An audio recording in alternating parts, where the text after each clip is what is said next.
Seni yaratan yine tatarsan, baltanların için yaratan. Tutuk erep yeşil yeşnep yağan, yağmurların için yaratan.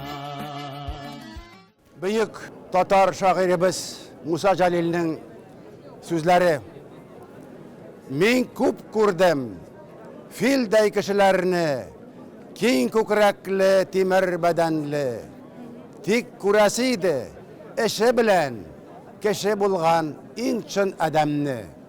Kim saqlanmas kuchga temir sinsa, ham suv chiqsa bosgan izingdan, tik ne foyda gavdang filday bo'lib, ishing bo'lsa chipchiq tizindan. Izing qolsin kirsiz namusingning, ne o'tsa da sening qo'lingdan, kuchliliging bilan g'ururlanma, kishiliging bilan g'ururlan. Sen yashama yerda foydasiz bir tumgak bo'lib tegiz o'rinda, yonib qolsin g'umring mayoq bo'lib o'zingdan so'ng kelgan buvinga.